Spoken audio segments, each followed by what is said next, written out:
Good afternoon, and welcome to our webinar, Charting a Bold Vision for Transfer and Learning Mobility. My name is Laura Couturier. I'm a partner at Silva, and I will serve as your moderator today. Let me start with gratitude. Thank you all so much for taking time out of your busy days to join us today. We have an exciting turnout for this webinar and a robust group of speakers, and we can't wait to have an engaging discussion with you. It's my great pleasure to introduce our three esteemed speakers for today's webinar. First, we have Dr. Heather Perfetti, President of the Middle States Commission on Higher Education, Dr. Stephen Pruitt, President of the Southern Association of Colleges and Schools Commission on Colleges, and Dr. Maria Toyota, President of the WASC Senior College and University Commission. Thank you all for being here with us today. For our agenda today, we will start with a panel discussion, but I did want to highlight that we have reserved a good amount of time for a Q&A at the end of this. We have staff members who are ready to receive your questions and get them in the hands of the right respondent.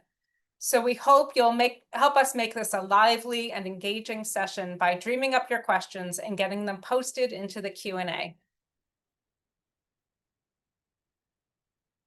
Before we dive into our panel, I'd like to take a very quick moment to share with you how we got here today. Silva has the joy and privilege of facilitating Beyond Transfer, which is a national initiative to improve transfer, credit mobility, and recognition of learning in order to transform outcomes for today's learners. At Beyond Transfer's core is a brain trust, what we call the Beyond Transfer Policy Advisory Board, which is a brilliant group of national experts who really understand the complexities of transfer and learning mobility. The board members are passionate about their work together, and they are animated by some truly compelling data. For example, last year, Beyond Transfer partnered with Public Agenda to survey a representative sample of adult Americans. We learned from that survey that experiences with transfer are more widespread than we knew, with 4 in 10 adult Americans reporting they have tried to transfer some type of credit toward a credential. Unfortunately, 58% of those who have tried to transfer also reported some degree of credit loss. We also know that transfer students face unacceptable obstacles, and data on their outcomes underscore the challenges they face. Some of you have, I'm sure, seen this data before, that while 80% of community college students intend to complete a bachelor's degree, only 31% transfer to a 4-year institution, and just 16% earn a bachelor's degree within 6 years of entry. Finally, I'll share a data point that relates to the growing questions about the value of higher education that many of us are seeing and feeling in a variety of ways every day. While 69% of all respondents to the Public Agenda survey agreed that colleges and universities care more about making money than about educating students, agreement was, sadly, higher among those who have tried to transfer credit. With data such as these as the backdrop, as the Policy Advisory Board wrestled with how to transform transfer and learning mobility, they decided that it was critical to engage accreditors as the arbiters of quality for post-secondary education. As a result, for several years now, we have been collaborating with a number of accrediting agencies to understand more about how the agencies elevate transfer and learning mobility as a priority, about how their members experience accreditation policies and standards, and what their members want and need from them. One pillar of that work was a voluntary survey on transfer and learning mobility, which we will discuss a bit more today.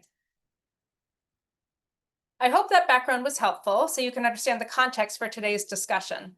Let's turn now to our speakers. Heather, I noted that we collaborated on a survey which went to the members of each of your accrediting agencies. On the screen here is reference to an article you and your colleagues recently wrote. Can I ask you to reflect on what prompted you and your colleagues to write this article and to engage with Beyond Transfer and to be a part of co-developing the survey on transfer and learning mobility?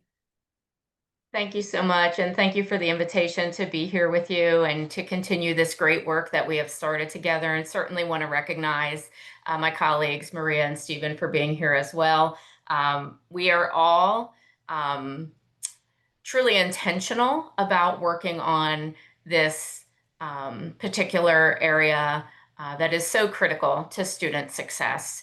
And for the Middle States Commission on Higher Education, we of course have a standard and criteria that speaks to transfer. And we wanted to empower institutions to assess how well they are serving their students through their policies and procedures. We ourselves updated pretty dramatically our own commission policies and procedures so that we could ensure that this topic got the kinds of attention that we were giving to it ourselves through our work with you and others, but also for our institutions. But more importantly, we wanted to make sure that the public, that our institutions, that our states and systems understood our position, because what we found was confusion and sometimes even blame. We can't make changes because the accreditor does not allow us to do so. And we wanted to take that position to task, and we wanted to make sure that we were very clear that we were part of this call to action to help raise the bar, much like you, Laura, and your colleagues started many years ago.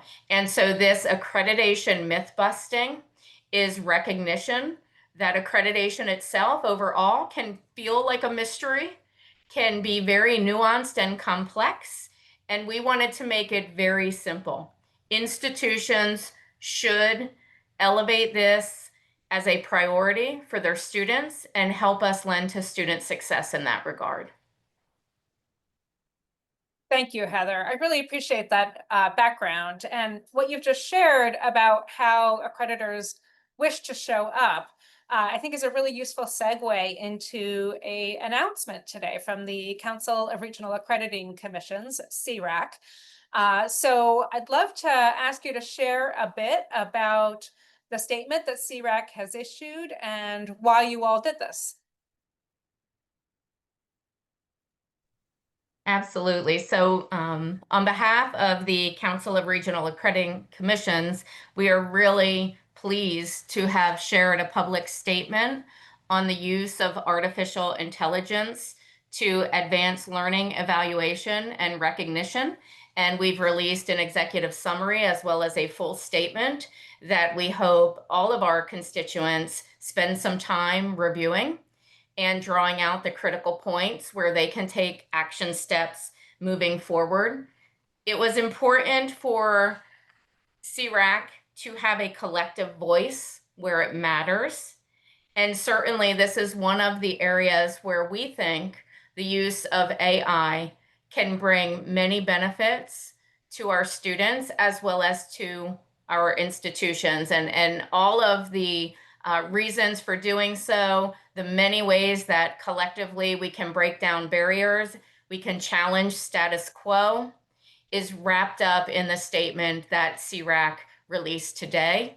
And I would encourage everyone to visit that statement and flag the ways that institutions can carry this work forward with the support of their accreditor, as well as driving change and decisions around transfer through the use of technology, AI being one. It's very exciting. I'll share that some of our colleagues are putting into the chat function an opportunity for you all to link either directly to the statement or also to Inside Higher Ed's coverage this morning. So we hope you'll all go ahead and read those documents after the webinar, of course. So let's bring in Stephen. Stephen, first of all, congratulations on your new role as president. Thank you. Yeah, it's very exciting. The CRAC statement is being issued just as you're settling into that new role. Can you share a bit about why you thought it was important for SAC COC to sign on and how transfer and learning mobility relate to your broader vision for the role of accreditation in your new?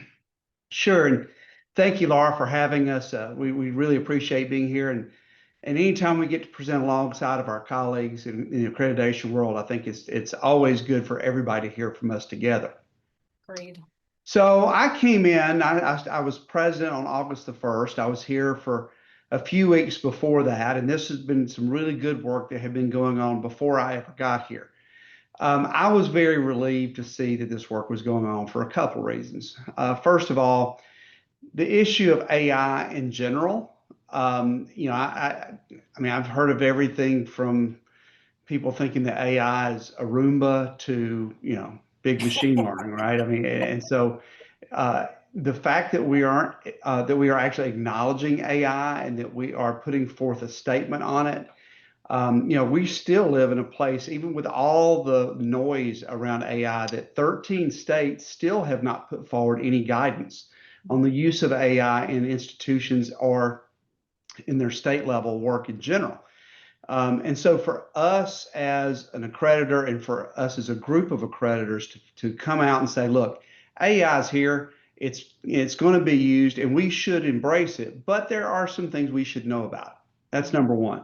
The other reason I wanted to get into this is the idea of mobility just continues to increase because of how our population is. The issue of loss of credit has been something that I've kind of railed on for many years. I do believe that higher ed is the engine of our economy. The problem is that with our engine, we've got a bad spark plug. And that bad spark plug is loss of credit when a student transfers, because in our society today, rarely do people stay in the same job for many years. And it's kind of translating over into college where, you go to a 4-year and you realize, actually, I should have gone to a 2 or vice versa. So this idea that learning or the loss of that credit is down to, in many ways, the human capacity to be able to evaluate all of that and to be able to lean on some good technology like AI can only be better for students. Terrific.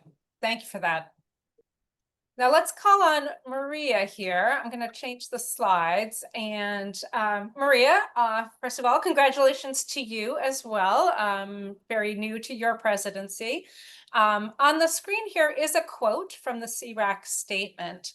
Do you mind reflecting a bit on what you have seen in your own professional experience and why you think it was important to call this particular concept out in the statement? Absolutely.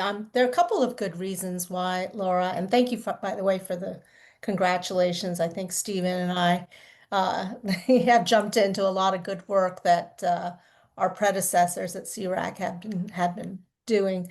So I spent decades in institutions in higher education, professor, administrator. And I think one of the great frustrations in being at different institutions is that every institution has a different way of handling transfer credits. Yep. And I should say not just each institution, but even at the departmental level. Right? So there, in some instances, you may have some departments going to a database, that they keep on a spreadsheet. There may be other colleges or schools that may be using a registrar-based or even an enrollment-based, record. It could sometimes be as capricious as a single faculty member making decisions for the entire department. So there's a lack of consistency and clarity in the way that institutions handle transfers. We have as part of our check on our monitoring of institutions and our process of going through the standards, a requirement that institutions be transparent and put their policies up online. But in the grand tradition that we have at WASC of asking you to do the what, but not telling you how. It is up to each institution to decide how they're going to handle their transfer policies. And so this is actually turning things around quite a bit to say that the default is that you will accept the credits unless there is good reason or evidence that is presented that you shouldn't be requiring it. This is important for another reason. What we're seeing these days is a kind of a golden age, really, in the development of new modalities of learning. There's a lot of experiential learning. There are different modalities of learning. There are hybrid ways of learning, apprenticeships, so forth, prior learning, competency-based. All of these things have a role to play. And it's transfer assessment of credits is a complicated thing. And we think that AI is going to give institutions and assessors the tools that they need, to make this a little bit more compatible with their other processes, to give them access to the data that they need to do this. So we're committed at WASC into following through with this. There's a lot more that we're going to have to do with specific guidance and policy, and we're going to have to consult with our member institutions, but this is the direction we'd like to move. I appreciate that very much, Maria. Our team reflects often on the fact that this process of credit evaluation is it's so different everywhere. It hasn't been studied in real detail. There are some excellent, relatively new studies out there, but it hasn't really been fully uncovered. And it's really interesting because it is this, paradoxically, this moment when huge decisions are made about the trajectory of a learner's life. So I think it's a great topic for accreditors such as yourselves who have so much influence in the field to weigh in and encourage innovation. Stephen, I'll turn back to you. Is there anything more you'd like to say about this statement? Well, having lived a little bit of this too, now of course, it was a long time ago. I mean, it was back when the days were shorter and people were a lot younger than I am now. But I experienced it. I moved from a 2-year college to a 4-year college and was told, oh, well, the stuff you took at that school doesn't count at my school. and I have seen that happen over the years with family and even in my more previous role at SREB, where we would get those kinds of complaints of, I don't even know how this worked. So it becomes this black box. And I think what we know is that anytime people cannot see how decisions are made, it creates more and more angst. And so when you've got this decentralized way of making decisions of how we know if you're going to get credit or not, it does create some distrust. It does create a place where people are skeptical of, well, is this about making more money off my tuition, or is it making about, somebody actually has a concern about something I've taken in the past? So for me, it was a really powerful statement to go out on this limb and say with some authority that we believe that we can do this better as accreditors, that we believe we can help in this process. Obviously, there always needs to be a human in the loop on this. I mean, we will always have to have some of that type of logic, but the fact that we can put so many good parameters around an AI learning tool to make this more consistent. See, I tell my staff all the time, I can live with consistently good and consistently bad. I hate inconsistency. And this is a way that we can overlay some real consistency. I like that. I don't know if I can live with consistently bad, but I appreciate the sentiment. Well, at least if it's consistently bad, you know what to expect. It's true, and you can find a way to get to consistently good. Yeah, I like it. Heather, anything you'd like to add about this particular quote? Yeah, absolutely. And I want to go back to what you had said initially about the few studies that have been done. And I think what we would ask all of our institutions is to study this issue at their institutions. If we are serious about time to degree, if we are serious about credential attainment, and if we are serious about costs of education, then we owe it to each other. We owe it to the work that we do. We owe it certainly to our students to challenge the status quo. And so I would encourage institutions to take this as a concept and take action at their institution, test it in practice, attempt to implement this as a strategy, certainly through the possible use of AI, but also in other ways as well. We're talking about efficiency in processing for the benefit of students. We're talking about transparency. We're talking about minimizing loss of credit, a process that maximizes credit. If we all commit to those principles, then this concept that appears on our screen does not feel so foreign. Mm-hmm. And so I would encourage institutions to think through the ways that this can be adopted. Look at accreditors' transfer policies and procedures, look at our standards, look at our criteria, our expectations. I know for our commission, we just adopted a use of artificial intelligence policy and procedure. Look at all of that holistically, and then challenge your institutions to adopt the mindset that is on this screen and see how it plays out. Make this a priority at institutions for students, make it a priority in conversations, and make it a priority as part of your accreditation activities, where you can use what you have to do regardless to lift this as a priority at your institutions and really gain some traction. I would also encourage our institutions to look for partners. We recognize that there are a significant amount of distinctions among our institutions, and maybe some are further along with AI than others. And so there are some great opportunities for partnerships out there across the higher education community. And I would encourage all of our institutional representatives to look for those kinds of opportunities as well. That's great, Heather. I love the idea of thinking about this quote as a way to sort of walk into some guided inquiry at institutions, right? And to really examine some processes and think through as a team. What are we doing now? Why do we do it? How could we improve upon it? Very cool. Thank you. Stephen, I'm going to send this question to you. I mentioned earlier that we worked with you all on the survey on transfer and learning mobility. And this is a very striking finding from that survey. As this slide shows, the survey asked a question about teach-out policies.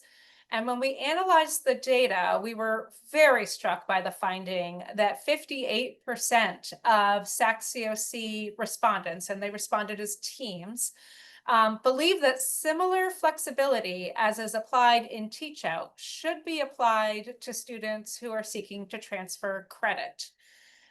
We know students face crises every day, not just institutional closure. So I think this is a really interesting thing to think about. Can you say a bit about your personal response to this finding? Well, consistently good or consistently or inconsistent, right? I mean, Yep. and it's sort of the same thing. I don't know obviously where everybody's head was on this, but to me it was striking too. So, we're willing to take it because we feel sorry for a student whose program is being closed down or whose institution is being closed down. And so we're going to accept you. We'll take you and we want to do better. But yet, if you're coming from another institution, somehow now all of a sudden, the way I teach at my institution is better than the way you got it at your institution. So we're going to not have that same level of focus. And so to me, I think they have a point. I think that if we're going to be willing to accept this kind of work from a closure, why wouldn't we accept that from students that are coming from other institutions?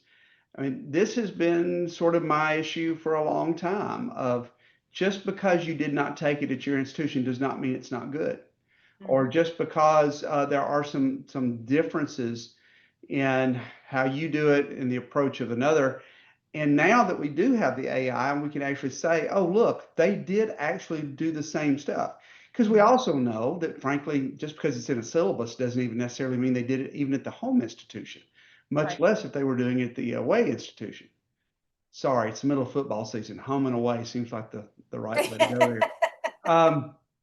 But I tend to agree with them. I think that if it's good, at the end of the day, we want students to be able to graduate our institutions and be able to make a better lives for themselves and their families. So that means that you can't on the one side say, well, we feel bad for you that you've got this teach out policy and you're going to be transferring, so we're going to accept that. Mm. Yep. But we're not going to accept it from somewhere else. So your mixed message then becomes either I'm not going to hold you as accountable, and therefore you're not going to learn as much because you were from another institution that was in a teach out, or you are have an inflated sense of importance and say, but what we teach for everybody else is better than what you could get anywhere else. And so again, it becomes that inconsistency component. And so I'm not sure how to completely fix that yet. But I think I tend to agree with them that if it's good enough for one, why can't we find a way to do it for the other, or figure out a way to ensure that the people that are coming from teach out policies, that they are still getting what they need as well. But let's be more consistent about that approach. Thank you, Stephen. Maria or Heather, would either of you like to weigh in on this finding? Yeah, Maria. I just, this can't be underscored strongly enough what Stephen is saying. This consistency argument is absolutely at the core of why we're doing this. I mean, when you think about all the different kinds of credits that institutions already, without questioning, accept, you know, whether it's a AP tests or CLEP or you know, dual enrollment credits, or there seems to be a lot more you know, willingness to accept credits at the enrollment end of pieces when you're bringing people in as freshmen than they are later as transfers. And I think that needs to be questioned also. But I should also note, you know, that I think this is a point that Stephen was trying to get at, is that you could have institutions where people wouldn't think twice about accepting a credit from, let's just say, you know, an elite, an Ivy League institution. But I will say, what's to say that the instruction going on in, let's say, your first calculus class there is any better than the instruction going on down the road? I mean, my own personal experience is that, you know, as an undergrad at Stanford, good many of my courses were taught by first-year graduate students. I think they did their best, and you know, I can't say I didn't learn anything, but I will say that as a provost, having done articulation agreements with community colleges down the road from us, that many of those faculty members have been teaching for 20, 30 years, and they know their thing, and they know especially how to teach students who may come underprepared, and so they actually have better outcomes. Thank you, Maria. Heather, anything you want to add? I think what this really gets at is one of culture as well. And so when we talk about raising the bar, when we talk about moving the needle, moving the dial, that we have to think about the kinds of cultures that exist across the different institutional types, so that those we are leaning on to do this work at their institutions have some strategies around how to drive that conversation. So thinking about flexibility when there are closures, flexibilities when there are other kinds of emergencies that institutions, neighboring institutions may experience, positioning institutions to be at the ready for change around transfer credit is really critical. And I think that is usually a centered conversation that surfaces. And so anyone at our institutions looking to drive this work have to be prepared with strategies on how to have those conversations so that transfer is not just critically important at the time of hosting students from some crisis or emergency scenario, but every student gets treated in the same way and with the same regard coming for having credits considered by an institution. But culture is really important and can't be ignored by those trying to drive this work at their institutions. Great points. Thank you, Heather. So let's stay with you, Heather. You and your colleagues at the Middle States Commission have been very active in and open about your collaboration with Beyond Transfer. For example, last year, members of the Beyond Transfer Policy Advisory Board presented the survey findings at your annual meeting. Do you mind sharing a little bit about how did ALOs and other institutional members respond to this collaboration and the survey results? So I think everyone saw it as a great opportunity.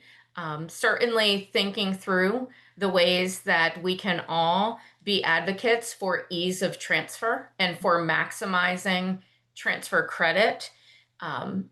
Elevating data in the conversation became critically important. If you don't understand at your institutions the kinds of decisions that are being made, the kinds of losses of transfer credit that students may be seeing, it's time to prioritize that. And it's time to think through how we can challenge the barriers that may exist and begin to fix some of those. But driving it from a data perspective is really important. What we found is everyone has a real thirst for this because it is student-centered. And that's why accreditors issued the statement that was released today, because we are partners in serving students and making sure activities remain student-centered. We have great exemplars across all of our institutions with those who are doing exceptional work around transfer credit. But even knowing some of the questions that came from our audience ahead of this event, we know that there is change that's needed. We know that there is skepticism. So what that means is we know that we all have some work to do. And the reaction from the accreditation liaison officers was one where they learned from what you all shared and presented, but more importantly was one about how can I go back to my institution and get people's attention around this topic. Obviously, institutions have a lot of competing priorities, more so now than ever in this environment. And so how can those who have an interest in challenging the status quo, in supporting change, get the attention of the change makers, the decision makers, drive the conversation that will begin to shift the culture if there are sensitivities to going in this direction or outright just refusal to do so. And again, working with your accreditor to get at facts. Don't use myths to try to bend the arms and ears of those who are listening or interested in rolling up their sleeves. Make sure that you're relying on good factual information. Lean on peers who have done this work and done it well, and adopt the kind of approach that is best for your specific set of circumstances, your culture, as well as what wraps itself around the data that you know needs the attention of the institution. Thank you, Heather. That's a great segue into our last question to the panel before we start going out to get some of our questions from our colleagues who have joined us today. I'm going to start with you, Maria. You've all been talking a bit about changes that you're making, changes you'd love to see institutions making. And we know from our engagement with you that you are considering a variety of next steps. Do you mind sharing a little bit about the ways that WASC Senior is thinking about responding to the things you've been thinking about through Beyond Transfer? Yeah, and also I can say a little bit about what we've done in even just the last few months as a direct result of working with SOVA and Beyond Transfer. It has helped us think through some of our policies, and we made changes in the last couple of months with our prior learning credit policy, which we eliminated the cap. And we have given institutions greater flexibility in recognizing the kinds of learning experiences that students bring when they come in. Our transfer credit policy, we revised that to really focus on the communication that institutions engage in with their students to ensure that students are clear about the rules and about what they are able to transfer in. You know, what would be most desirable is if students had a good sense of what credits would transfer even before they enroll at the institution. And so a timely audit of their transcripts and their syllabi would be an example of the kind of clear communication we would expect of our institutions. And while not directly related to this topic today we rolled out our revised standards. And the standards themselves, you know, are really focused on student success. And we do view this as a central part of student success. So taken together, those are the sorts of things that, you know, have shaped our thinking through our engagement with Beyond Transfer. And, you know, in the coming months, I think we're constantly building out functionality in our KID, our key indicator dashboard. And you know, that's a good way for institutions, and it's public facing, so anyone can access the dashboard. But it's a good way for institutions to sort of track their success in various outcomes with you know, for their students. And so we encourage, as Heather says, it really starts with the data. We encourage our institutions to look at their own data and to see if they can improve on the outcomes for their transfer students. Thank you, Maria. Stephen, would you like to reflect a bit on what SecCoc is doing? Yeah, sure. So we are we have a myriad of things going on at the moment. You know, the nice thing when you're new is you get to question everything because you don't know what you're not supposed to question. Yep.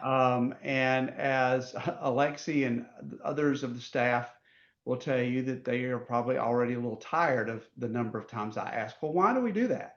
Or how do we do this? And so we actually have just recently rolled out our first 100-day plan of things that we're going to be working on. And this will be part of the conversation as we are also going through a standards revision. We are starting that process. We're actually literally today just sent out a survey to our members for them to go ahead and start giving feedback on the current standards so that we can use that with the committee as we get ready to make changes. I, like Maria, believe this is part of student success and how you support student success. So I think that we're going to see, you know, obviously it ends up being up to the members, but I believe that we will see some form of this end up in our standards. But I also hope that we'll end up in some other things that we're doing. Alexi and our team have been putting together some pretty cool things around a dashboard that we're hoping to be able to roll out sometime early in the new year, that we can start to look at these types of data that allow institutions to reflect, but also identify other institutions that they may can learn from.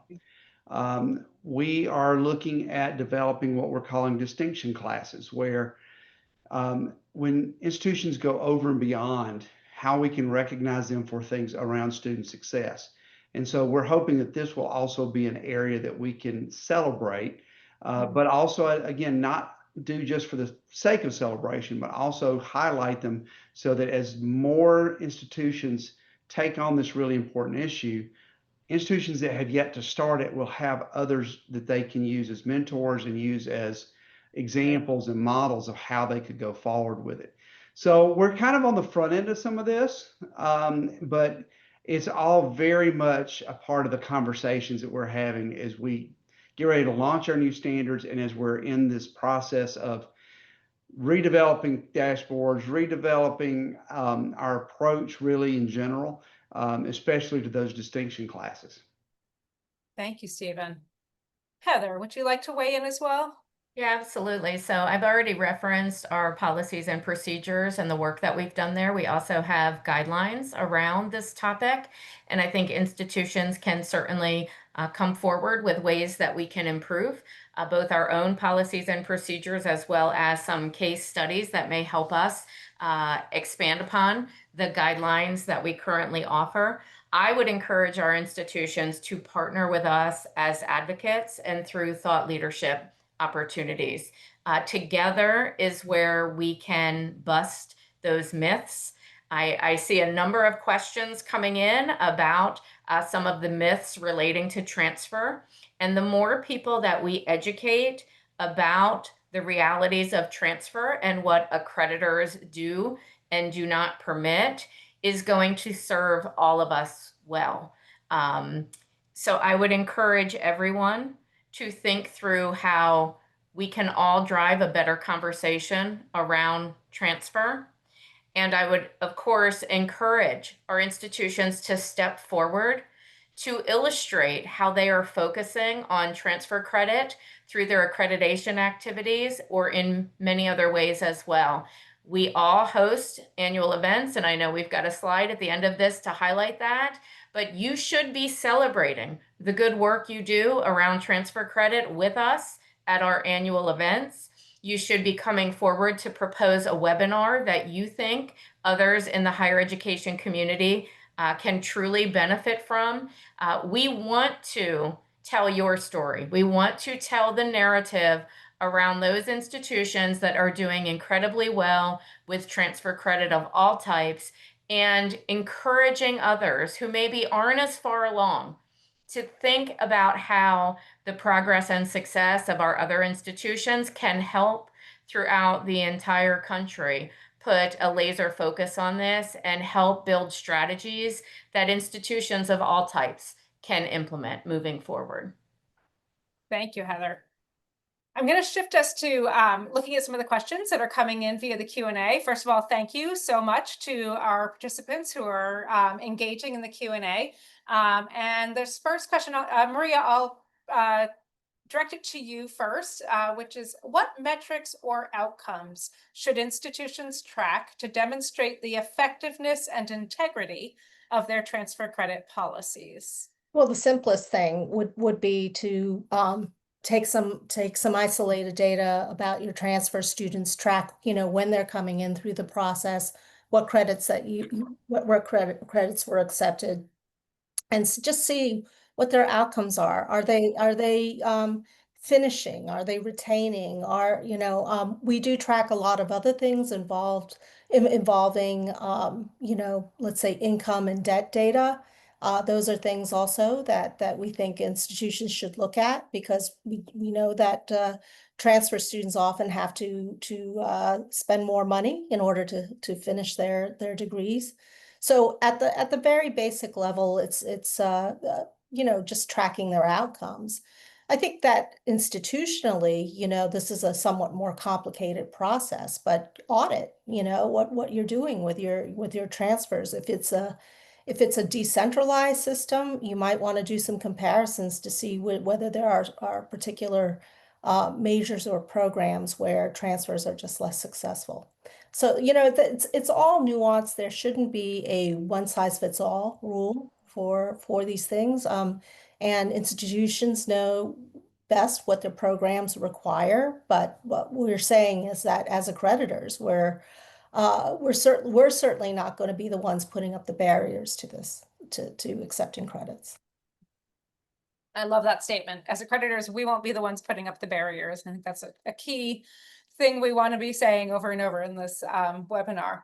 I'm going to pose this next question to Heather. Although if someone else wants to jump in, that's great. I still hear many schools saying they won't accept credit from non-regionally accredited institutions. This is old terminology. What is being done, or what can be done to help schools understand they may need to change their policies to treat all accreditors equally? What is the new acceptable terminology to be using? So I think institutions should start with the policies and procedures of their accreditor to see exactly the kinds of advice and guidance that comes from the positioning of their accreditor. If institutions were to do that, they would see very quickly and clearly that this positioning, this question is absolutely correct. Making determinations based solely on where the credit is coming from is certainly something that should not be done at an institution. It really is a multifaceted analysis for institutions. And simply because a credit is being presented from an institution that was not historically regional accredited does not lessen the value of that particular credit. And so it is important to look at the learning outcomes. It is important to look at any number of factors, but the priority factor is not where it has come from. I think, Laura, as part of our work, I recalled a time when an institution would simply not consider for credit if an early college dual enrollment course was taken at a high school. Yeah. And so you see restrictions on the sending institution. You see restrictions that have been placed upon locations. You see restrictions intended to devalue what students have accomplished even before you get to the point of analysis. And so the important piece is the analysis. And I think all accreditors have policies, procedures, guidance, advice to give if individuals at an institution are stuck in that mentality, Yeah. or if states or systems are trying to drive a different viewpoint or position around progress relating to transfer credit. So ask accreditors, get advice from accreditors. If there is the need for a written position, I know our commission does that as well, to make sure that no one is speaking for us in a way that creates a barrier for student transfer. Heather, your response, I think, is a great segue to the next question, which I'm going to throw to Stephen, because I know dual enrollment is a big area of focus for many institutions in SAC-COC. So this next question is about dual enrollment. It says the CRAC statement says that credit transfer cannot be denied based on assumptions about quality or locations where the credits were earned. This would seem to prevent institutions from blanket policies against transferring concurrent or dual enrollment credits, excuse me. So is that a fair interpretation, and how would this be enforced? Stephen, you're on mute. I'm not sure if you're, sorry. Sorry, I try to make sure I mute myself when I'm not speaking. You know, this kind of thing drives me nuts. I mean, you know, we all know what assuming does anyway. And so so when we out of the gate decide, oh, well, we're just going to assume this is not as good. Yeah. If it's billed this way and it's being provided credit at an institution through a dual enrollment or whatever, it should be a no-brainer. I think the way this is phrased, to prevent a blanket policy against transferring concurrent dual enrollment credits, I mean, I think that is pretty on point. I think that the idea here is to not allow what I've seen over the years where a student takes something for dual enrollment and they go to the college and go, yeah, that was nice that you took that. We're going to give you elective credit for it, but it doesn't go toward the major, Yeah. which is a whole other facet of the problem with dual enrollment that people like to throw in there. So it's one thing to give them credit at all. It's another for it to actually go toward the degree. As far as how it would be enforced, you know, the interesting part about all of this is part of this enforceability has to come from our institutions giving the authority to the accreditor as membership organizations. Mm-hmm. So I think this is also where the work is incumbent on us as accreditors to work with our boards and our institutional members so that they understand why this is such a big deal and the amount of time and effort that it gives back to students to help them get to the workforce faster with less debt, with less credit, with less encumbrance on themselves. But if we're going to really embrace dual enrollment the way it's been done, and I assume it's probably this way across the country, I know in the South, there's not a legislature out there that's not in love, head over heels with dual enrollment. But I think it's where we've also seen exposed these issues around transfer and around acceptability toward a major that creates a little bit of a problem. Excellent. Thank you, Steve. Lara, can I just jump in too here? Because I course. would want to add that our accreditation activities are also a point of evaluation. Remember, the point of accreditation is to make our institutions stronger and better and the best that they can be. And so as you think about our teams going out and the process of accreditation, they would be looking at the institution's policies and procedures around transfer credit. And if they saw a blanket statement that flew against our commission's position in terms of policies and procedures, then that team would make a recommendation to the institution to reconsider their position and to change that position in their policy and procedure so that they didn't have a blanket statement within their policy that prohibited transfer credit from a particular group of students. And so the enforcement mechanism is certainly us and making sure that we have good sound policies and procedures to promote, but also we rely on teams to go out and help our institutions understand when they can do better and be better. And I think this is a really good place for great collaboration and good conversations about how best to do that among the work of accreditation. Also meant for our institutions that go through self-study, for us, they have to identify institutional priorities. And so if a priority is to pay closer attention to the data around transfer, to improve the outcomes that they are seeing relating to transfer students, that is certainly something that they could drive as a point of conversation throughout their self-study experience, with the end result of that being some change that then gets also evaluated by the commission during that accreditation activity. So I think that this is a topic that would lend to institutional improvement and the use of accreditation activities to do that. Terrific. Thank you, Heather. This next question, so we just touched on dual enrollment. Often when people are thinking about types of credit and challenges around them, dual enrollment and credit for prior learning are sort of elevated in the same conversation. Maria, I'm going to turn this question to you as first respondent.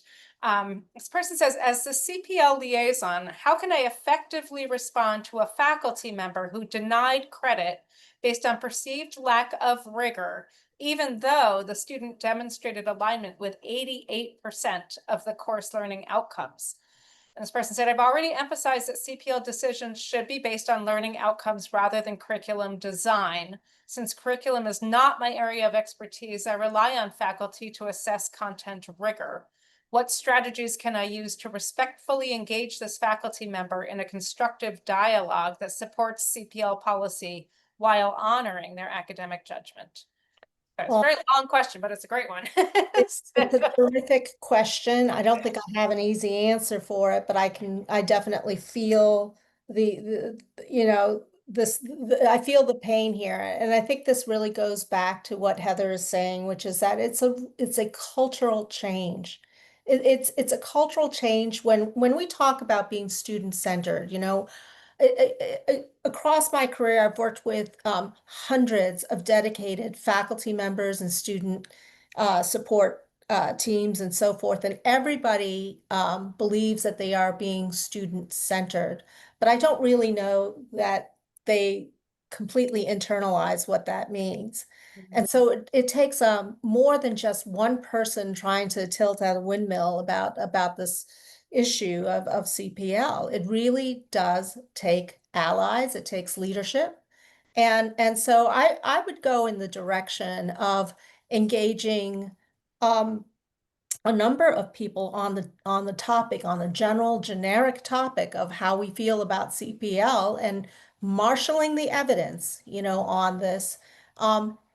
Actually insisting even on evidence that you can collect from your own institution about the outcomes for students, maybe even do a pilot project of some sort. But ultimately, you want to be able to show the evidence, and you want to build alliances across the institution so that you can effect a cultural change. It's really too difficult for any one person to be trying to make this kind of change overnight. Terrific. Thank you, Maria. I'm sad to say we will never get to all of the wonderful questions that have been posted in the Q&A. We only have a handful of minutes left before we need to close to make sure we're on time. So I'm going to take a very quick second to summarize a few things I think we've heard. One is that,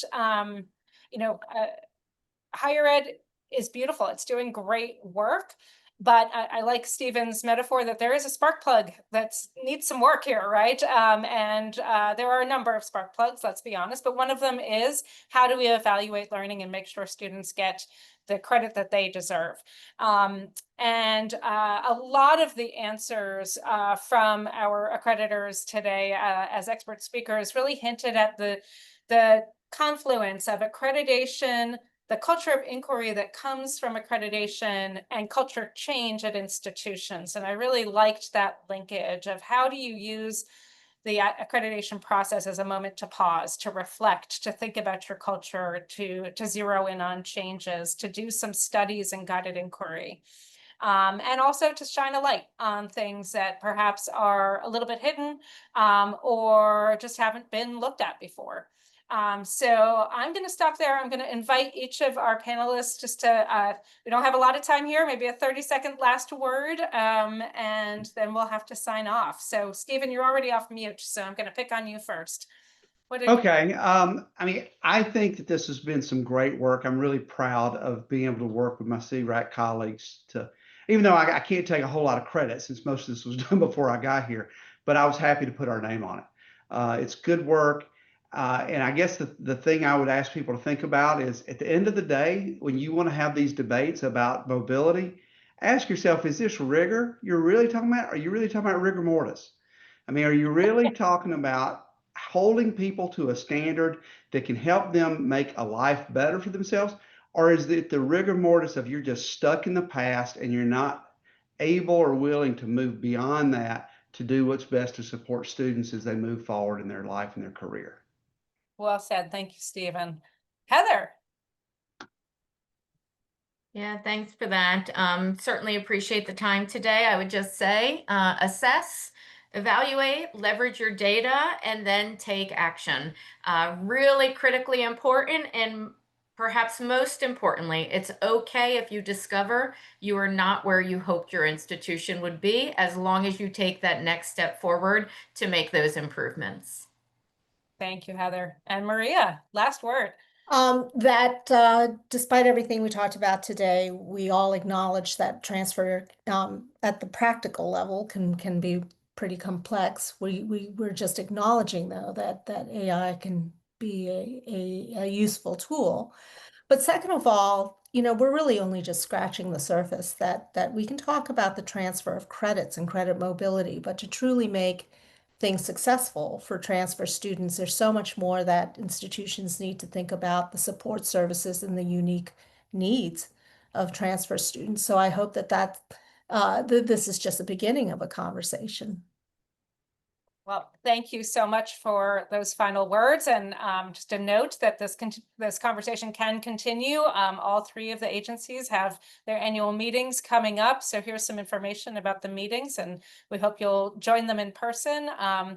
Just want to say a huge thank you to Maria, Heather, Stephen, and your colleagues at CRAC for your willingness to think about this topic and elevate it and talk about how we can really achieve change for our students. So thank you everyone who joined us today. It was a real pleasure to have you, and thanks for all of your great questions.